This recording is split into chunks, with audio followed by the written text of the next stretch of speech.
to wrap up our sort of discussion on savings accounts, is you guys are going to go through a couple savings goals that you might have in your life. There's a lot of different things that you have to save for as you get older.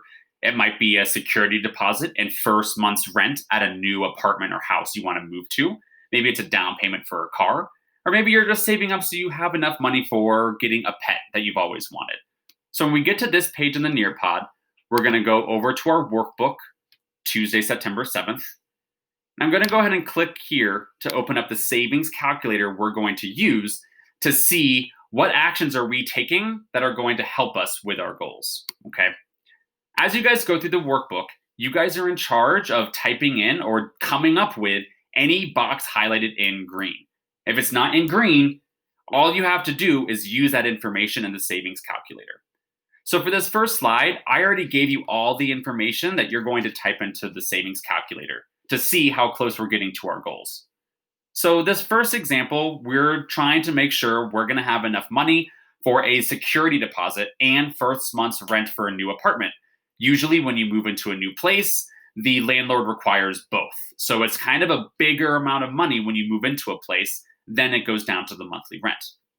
So I'm first going to grab my initial deposit, which as we discussed is how much am I going to put into my savings account just to start? That's $150. That's going to be the same as my initial investment. So I'll type in $150 there. This example, we're going to pretend like your monthly contribution is $75. So I'm able to take $75 a month out of my paycheck and put it into my savings account instead. For this example, we're going to say that you are going to save money for 2 years for this new apartment or house.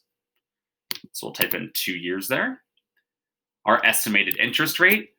The typical or the best interest rate that I saw in your research was 0.10, 0.10%.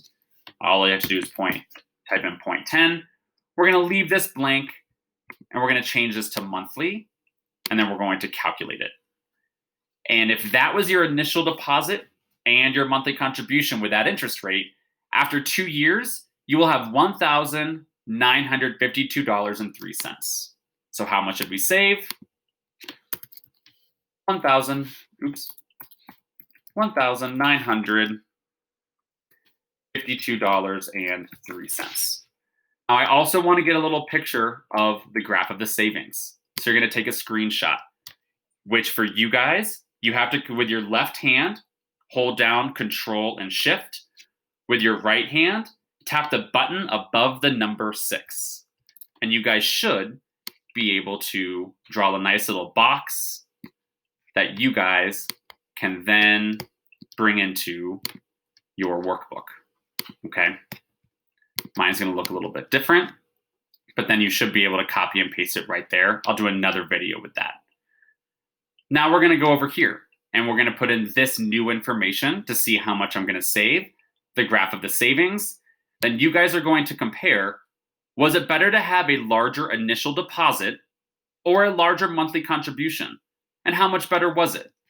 So you guys are going to take a look at, oh wow, I flip-flopped these numbers. So you guys should see a very different savings based on your initial deposit and your monthly contribution, and you'll answer that little question. When you guys go to the next situation, we're going to see this is saving for a down payment for a car. But remember, if a box is in green, you have to come up with those numbers based on how much you want to save and what your goals are. So you have to come up with your own initial deposit, your own monthly contribution that you can take out of your paycheck, and then how many the length of time in years that you're going to make it happen. Then go bring it to the calculator. And this very last slide, guys, you have to come up with your own goal. So what are you saving for? Is it for your taxes? Is it a house? Is it a dog? Is it medical bills? Like, what is it you're saving for? Then you have to come up with everything in green. So by the third slide, you're really setting your own goals and playing around with how much you're going to try to save every month to meet those goals.